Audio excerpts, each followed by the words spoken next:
Monday and online one. Ready? For the rest of us? Okay. So, any questions you have before we start?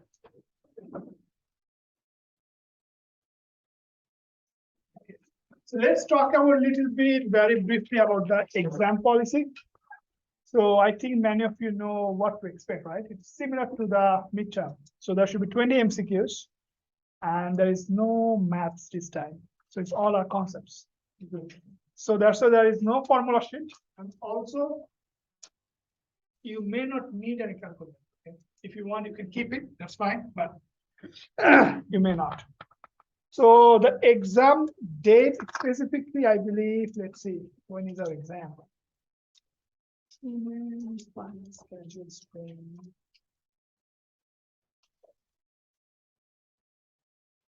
Tuesday, Thursday. Okay, Friday, May 12th. I think the very last day, right? May 12th, 9:30 to 11:20. So this time in this class, you're allowed to bring pen and pencil. Answer calculator is up to you. You bring it. No cheat sheet, no formula. You'll have one blank page in the very end. If you want to go and scratch it, you can do that. So you can scratch anywhere you want except the answer sheet page. Okay, that should be neat and clean so that we can understand what you answer. So it's just 20 multiple choice. 20 multiple choice, yes. 20 multiple choice. It should be easy, right? When you use ABCs as close your eyes and choose one, right? Okay. And it should be hour and 50, but you know the policy, if you come early, settle down, you can start early. And also if you need a couple of more minutes, you can even take it. It's not a time game. You should not have a time constraint.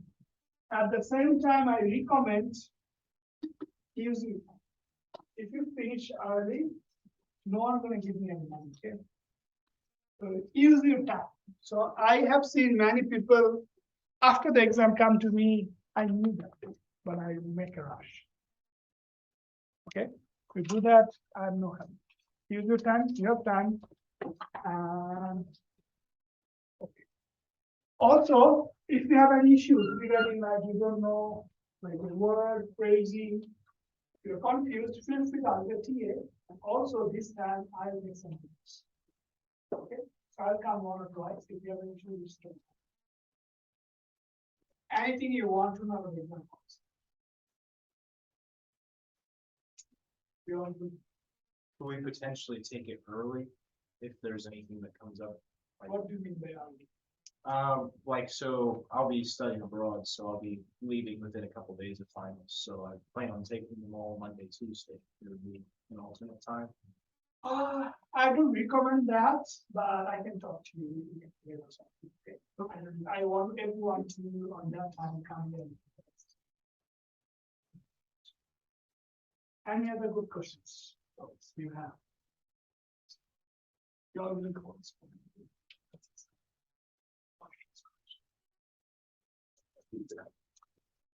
Any other questions you have from the review? This is a good list. I think you guys already have an idea. There is no surprise. If you know, you know. That's it. If you know these topics, you know. Any questions you have?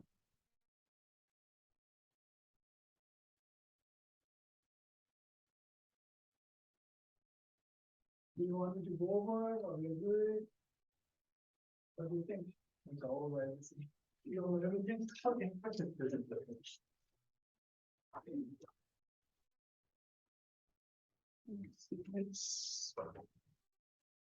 Okay, so starting from chapter 5, it's all about derivative contract. So your job is to differentiate different types of derivative contracts. So let's say when you talk about derivative contracts, broadly, they are contracts and options, right? When you say contracts, important thing.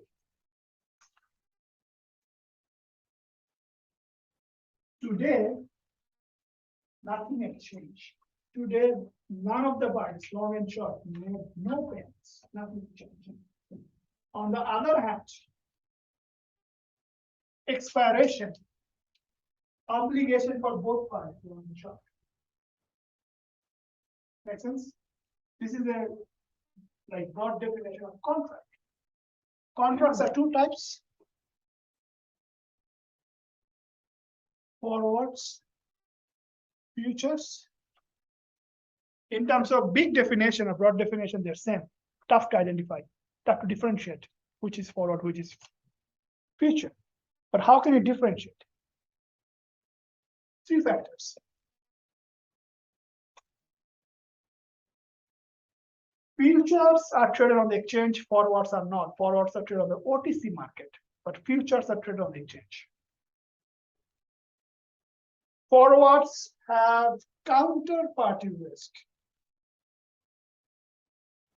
Futures do not. Counterparty risk means expiration, either long or either short, do not bind to their obligation. They may not fulfill their obligation. Number three,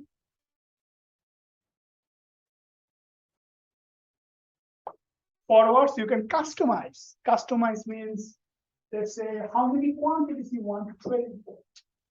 That you can customize. Price you can customize. Maturity you can customize. Futures you cannot customize.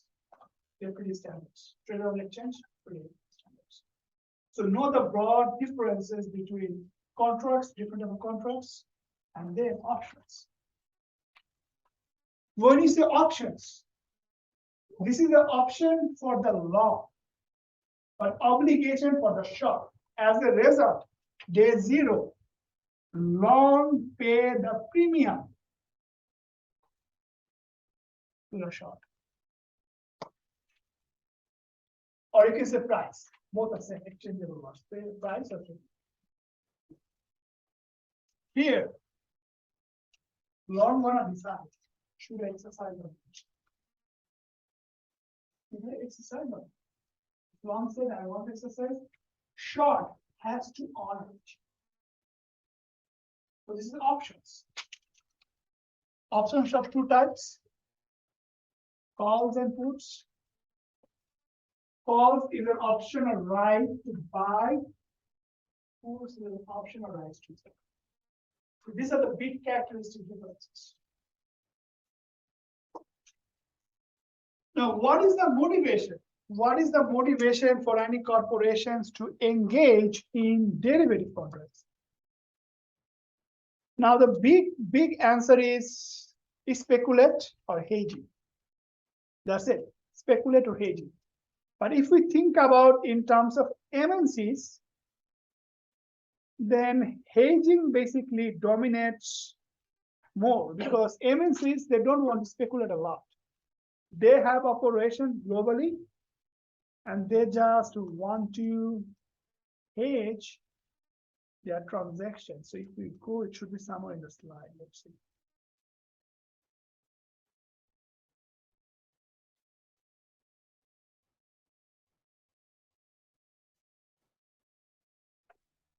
Here, you can think of this way.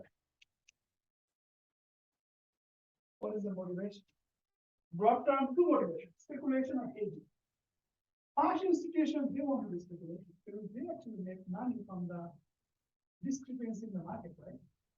MNCs, their motivation for speculations.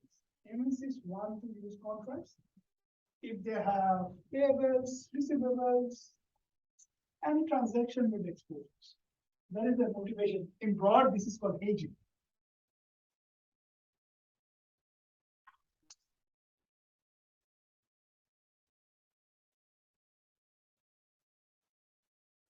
So also understand forward rate, premium or discount. If you can remember, when you talk about forward rate, basically it's a function of the spot rate 1 plus premium, right? There may not be any direct problems from this equation, but if you can remember interest rate parity, any interest rate differential between two countries today is gonna affect the forward rate, right? So that no one can make an arbitrage. So this equation gonna have implications in next chapters. Okay, from the slide, know the equation, know the basics, premium or discount. Okay, call versus put, we know the definition so far. What is moneyness in the call versus put? What is option moneyness?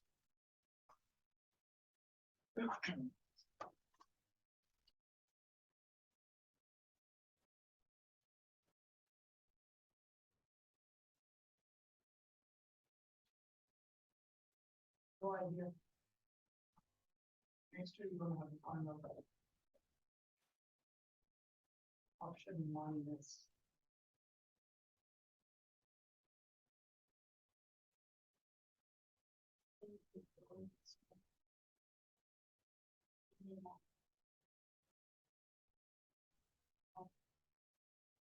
Right. So when you talk about moneyness, call, put. So basically moneyness will be three types. In the money, at the money, out of the money. So the very basic definition that will help you to understand the moneyness. You don't need to memorize.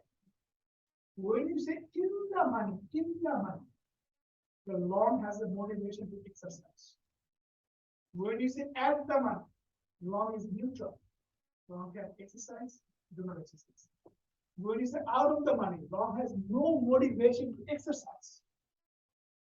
Now, call option is basically right to buy. So when the long investors would love to buy or would love to exercise the call options, if in the market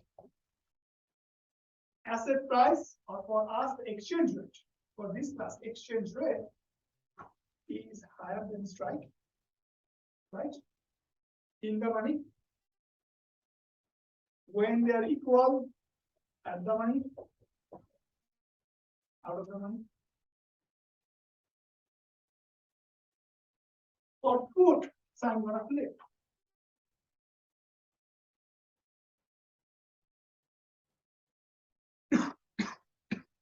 Right? Because for put, on the market, if the rate is lower, this is good for the investors. Okay? Because they can sell at a higher price than the market if they exercise the put options. So when you say moneyness, easy way to understand. Does the long investor have any motivation to exercise or not? If yes, in the money, neutral at the money, no, out of the money. But this is the formula you guys can use, you guys can memorize. That's it. Factors that affect option premium or price. So, if you go to the slide,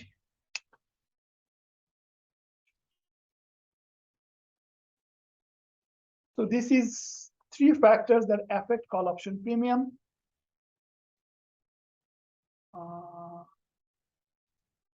What is the put one?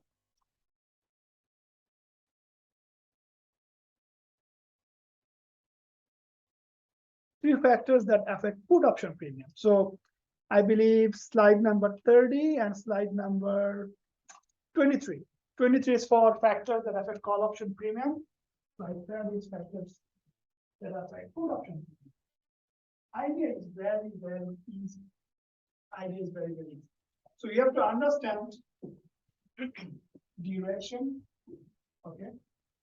How these factors affect the duration. So if the spot price relative to the strike price is more, that will positively affect call option premium. So idea is similar.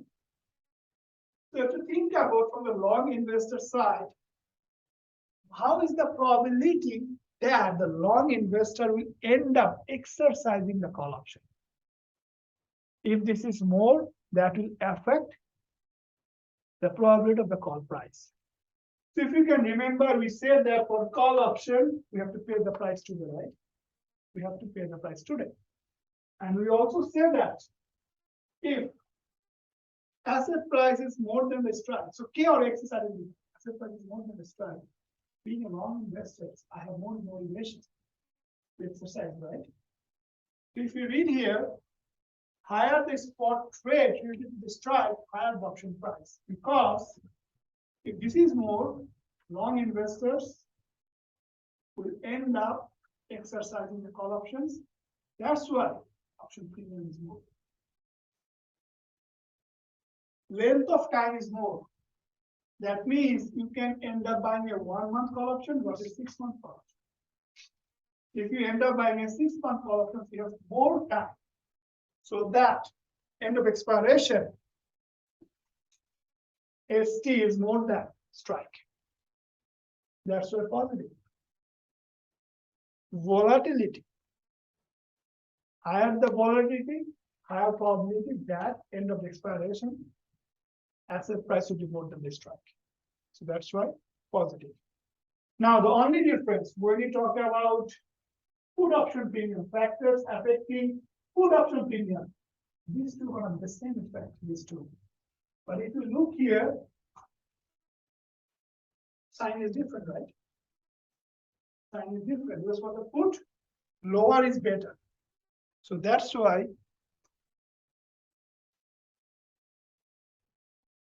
only difference.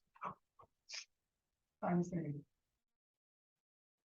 Lower the spot rate and the probability, so negative. So from the slide, understand what are the factors and in what direction they affect call or put price or premium. Any questions so far? What is the difference between European type and American type options?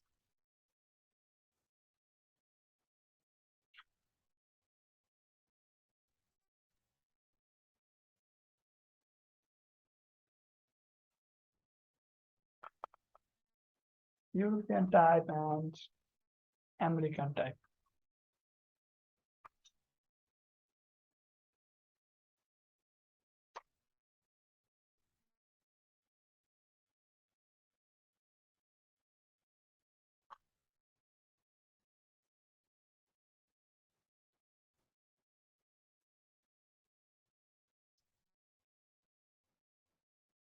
No idea.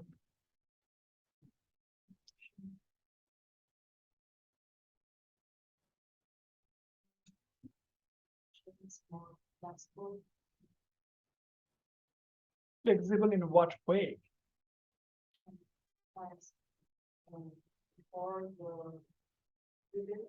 Okay, and European?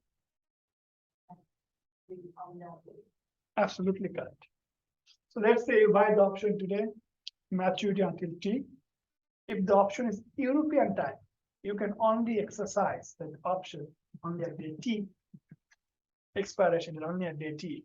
If it's an American type, any time in between from 0 to T.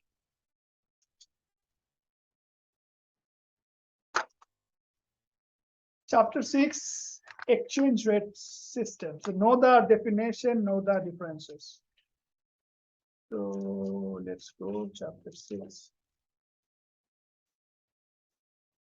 Here is the fixed, free float, managed float effect. Try to understand the definition, try to think about an example. So when you say fixed, that means, let's say USA has a fixed exchange rate system with all other currencies in this world. That's never going to change. That's a fixed exchange system. Free float, which is in practice basically. So when you say float, it's basically free float. Exchange rate can go anywhere with all other currencies. So this is the reality basically right now. Most of the countries, I should not say all. I should not say all, but most of the countries in this world, they actually follow free float. Managed float is a modified version of free float. The difference between managed float and free float is like On a managed float, currency cannot move after a certain range. Currency will only fluctuate or float within a certain range, maybe 10% or 20% of a certain value. That is managed float. Peg. Most of the developing countries, they have really high volatility in their currency, but they want to motivate, they want to welcome foreign investments, at the same time want to reduce their volatility. That's why what they do, they make fixed exchange rate system with certain country, all else float. This is called peg exchange rate system. Make sense? They will make it fixed with certain. So the currency of that country will move same magnitude, same direction with that country. Could be US dollar, could be some UK pound, some stuff. And people with all else. This is what they. So know the definition differences and try to think of one example. So benefit and drawbacks of single European currency. So you all know that EU unions follow one currency, right? Who presented euro? How many countries are there? Using the euro, 20. 20. So 20 countries using the euro, right? So the benefit is if that 20 countries want to trade between themselves, no problem, right? Because they trade on euro and also for their business purposes, they report on euro, right? No issues. But the problem or the drawbacks of the single European currency is that the monetary policy is controlled by the Central Bank of Europe, right? Not the specific countries. Central Bank of the European Union. So that's why the government only have fiscal policies to control the economy. Think of this way. Right now, USA have inflation problem, right? Spain is basically trying to tackle it, right, through the monetary policies. Government can also tackle it through a fiscal policy. So US government has two arms to shoot it down. But all those 20 countries in the European Union, they only have one arm, which is fiscal policy. Shoot it down. Shouldn't be a problem. So that is the benefit and drawbacks of single European currency. Direct versus indirect interventions. So we know that to make exchange rate stable, sometimes government they intervene in the exchange rate system. And sometimes they can do direct, sometimes they can do indirect. These are some reasons why they do. And these are the methods. So when you say direct intervention means the government will increase or decrease demand and supply for foreign exchange. So what's the supply? Foreign exchange. So that they can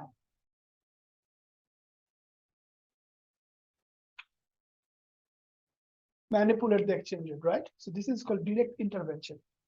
In the direct interventions, sometimes they can do sterilized, sometimes they can do non-sterilized. If you look carefully, when the Fed or the central bank intervene the foreign exchange rate directly without adjusting for the change in money supply, this is called non-sterilized. Because of direct intervention, there is also an impact on the country's money supply. If they do not adjust that, this is called non-sterilized. If they adjust it, this is called sterilized. So know the reasons for interventions, know the methods and ways for intervention. And for indirect intervention, we know that exchange rate has this 1, 2, 3, 4, 5 factors. When the government do not increase or decrease foreign exchange reserve, rather than change all these indirect components like inflation, interest rate, national income, something like that, As a result, foreign exchange rate is affected. This is called indirect intervention. So this is all from chapter 6. Any questions so far? We all good? Chapter 7 is all about arbitrage.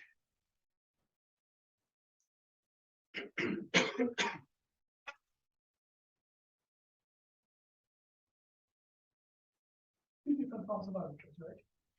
So you have to understand what is an arbitrage. You can think about arbitrage is a way of riskless profit.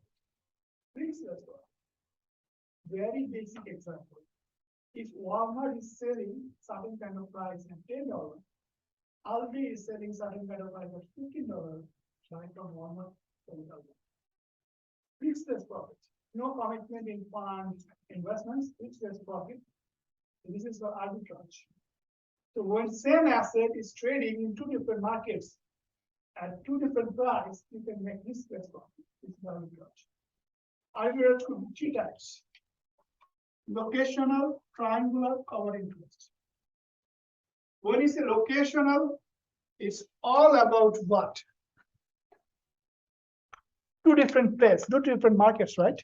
Two different locations. Same asset trading in two different locations at two different rates. You want to make money on that. Triangular is all about when there is a discrepancy in the cross exchange rate. Because we know that if we know the exchange rate between US dollar and Mexican peso and also US dollar and Canadian dollar, we can derive what should be the cross exchange rate between Canadian dollar and Mexican peso, right? If that is not fairly priced, it can be triangular arbitrage. Forward interest arbitrage. When two different countries have two different interest rates. At the same time, this is not reflected in the forward rate through premium or discount. There is an arbitrage, right? You see, if you can see, there's more interest on the UK than the US. You can easily invest in UK, right? All of your money.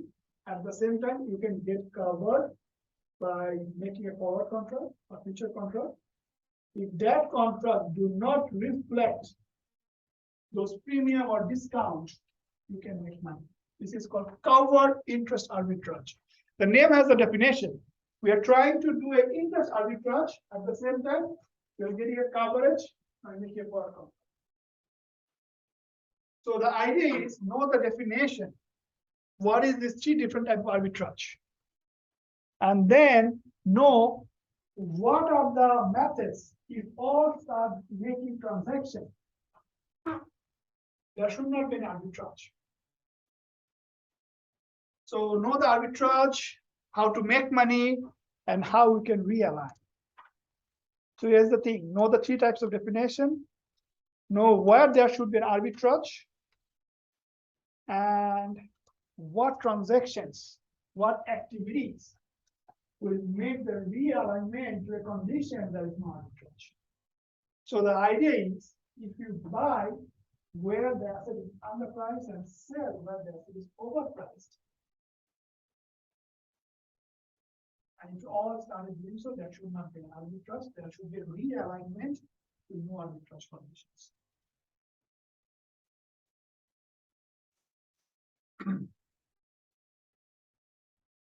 Interest rate parity and implication on the forward rate. So this is basically coming from covered interest rate arbitrage. So this is all coming from this formula we talked about there, just a different version. And then know the graph and also be careful. This is forward premium. This is not spot exchange rate, okay? When you say interest rate parity, you're trying to make the relationship between interest differentials with forward premium or discount, okay? At the same time, when you say purchase power parity, or you say future effect, you're talking about spot exchange rate, not forward premium. So be careful, okay? So know this graph, try to interpret everything. Go to the slide, there are explanations, go to the book, there are explanations. So know the graph, know what are the factors, interest differentials, forward premium or discount. And try to interpret the parts. That's it. Should be fine. And do the same job for also purchase power parity and interest efficient rate.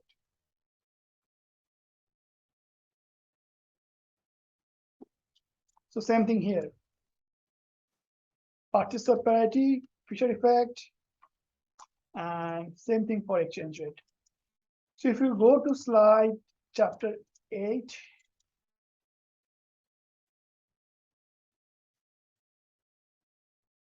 did you see that? This is not forward premium or discount, right? This is spot rate. Okay, same job. Inflation differentials and also on different points. So purchase power parity is coming from the idea is like if there is differential inflation in two different countries, consumers always want to move places where the products are cheap. As a result, there is a demand and supply mismatch on the foreign exchange because people or consumers may demand some currencies more because of inflation differentials. And how it is affecting product.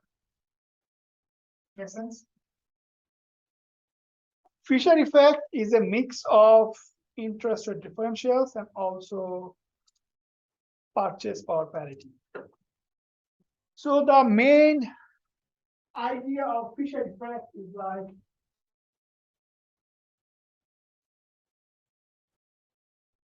nominal interest rate is a function of real rate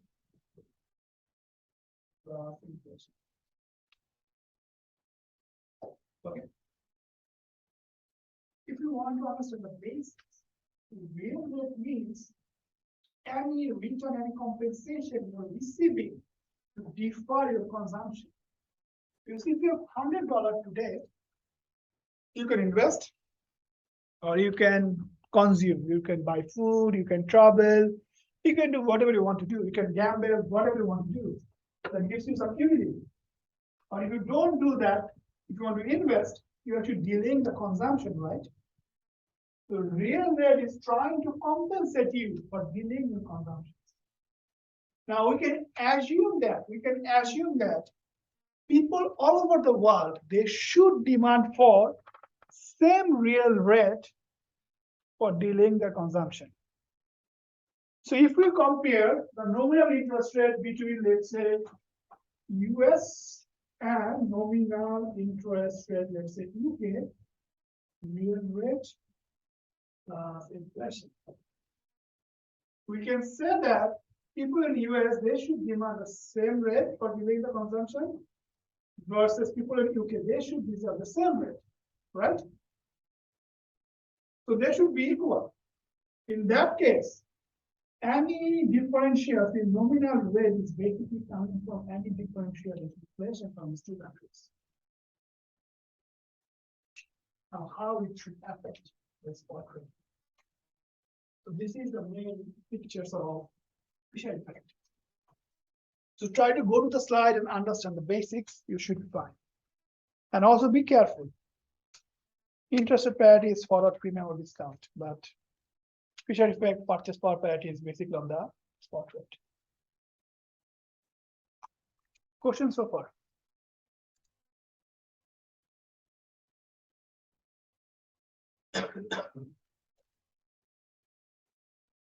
Let's move on, chapter 9 then.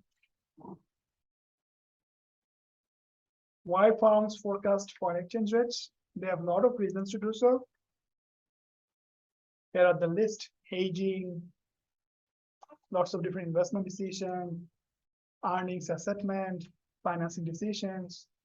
So these are the decisions, these are the reasons why firms want to forecast exchange rates. Forecasting techniques, so there are broadly three. So these are basically forecasting techniques. Technical, fundamental, market, and mixed. So mixed is all about which one you want to avoid, right? But if you think about the fundamental forecasting techniques, these are probably two.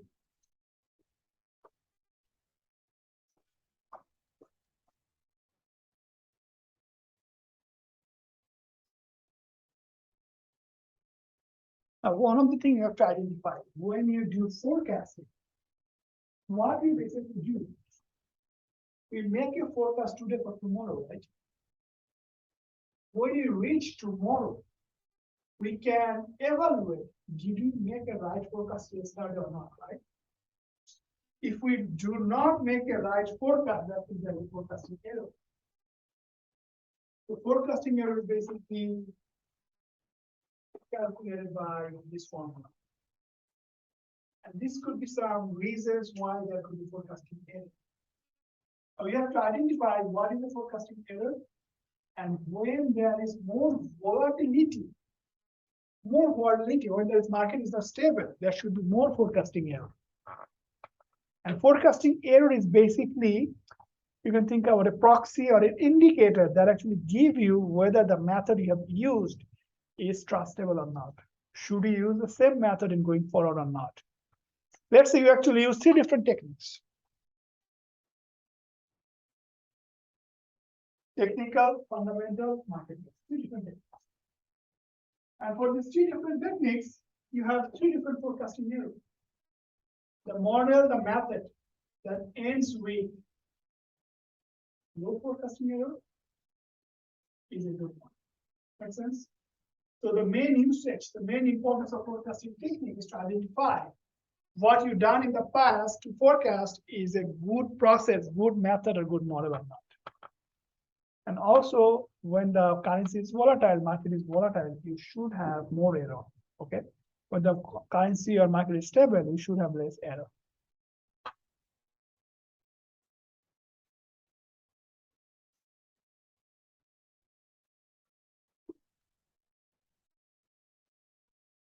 Now let's talk about a little bit about market efficiency. Why is that?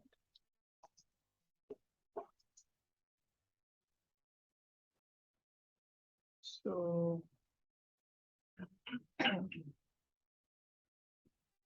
so in the forecasting technique, we know that we do technical forecasting, we did fundamental forecasting, right?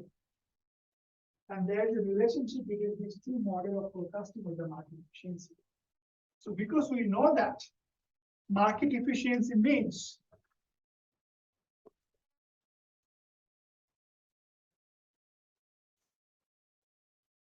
exchange rate should reflect all the information, right? Exchange rate should reflect all the information.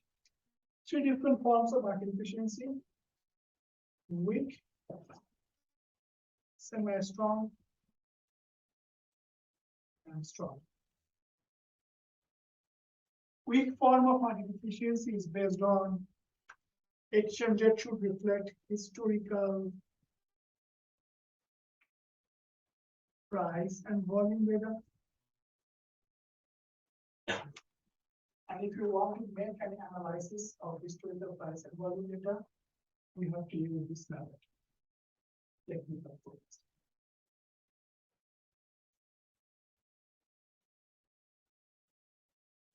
Semi-strong is based on price should reflect publicly available information.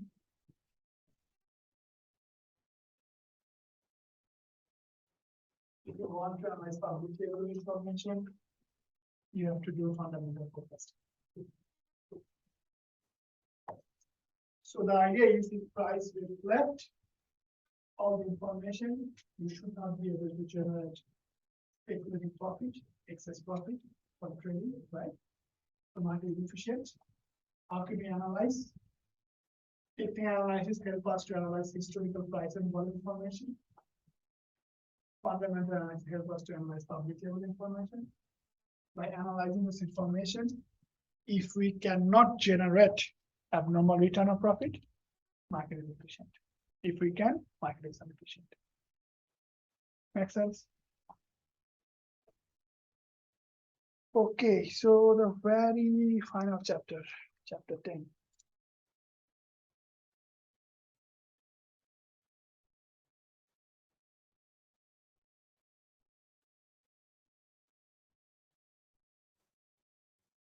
So in chapter 10, we actually wanted to identify exposure.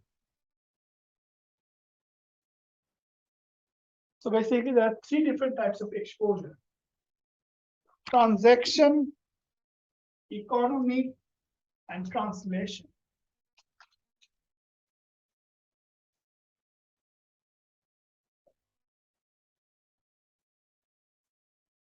Transaction, economic,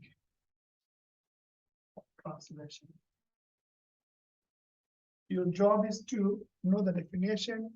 Your job is to know the sources of exposure of these three different types. And your job is to know how the firm will be affected.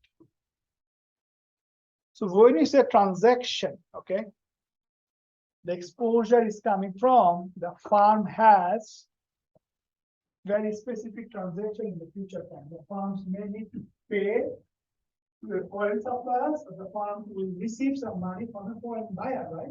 Some accounts payable or receivables. And any exposure due to specific transaction in the future is known as transaction.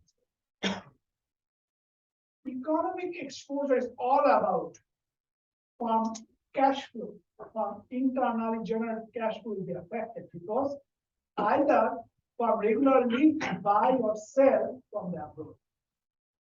Maybe it's a domestic company, but it buy raw materials maybe from Russia or Ukraine every month. Their cost of goods will be affected. Maybe it's a domestic company, but they buy or they sell globally. Apple, iPhone, they sell globally.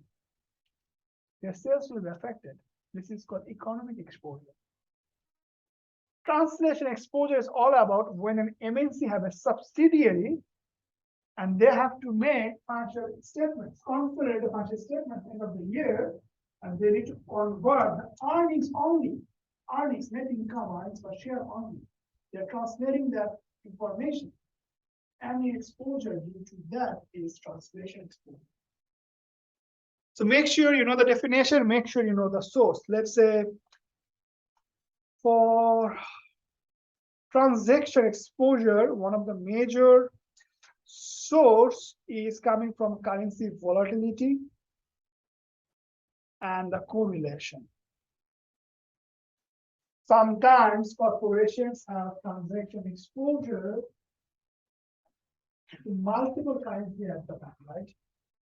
And two currency can be highly correlated or two currency can be low correlated, right? If two currencies highly correlated in bad times, they will increase the impact. If two currencies negatively correlated, that means in bad times, one currency will give you trouble, other currency will minimize the trouble. So the impact will be less. So know this table, like currency correlation, how it's affecting translation exposure. Sorry, transaction exposure. For economic exposure, think about these sources. Sales, export, import, how it's affecting. And then for translation, these are the sources. Business in foreign location. So these sources, accounting methods.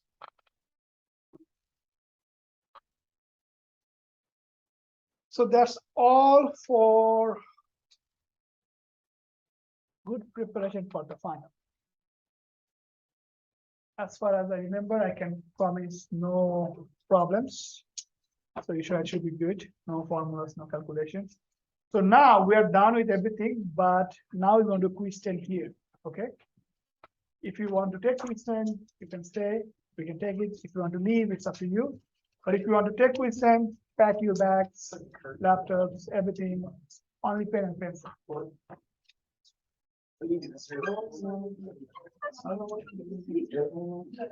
You have any questions for anything? Okay, then pack your bags, we are ready to go. Yes.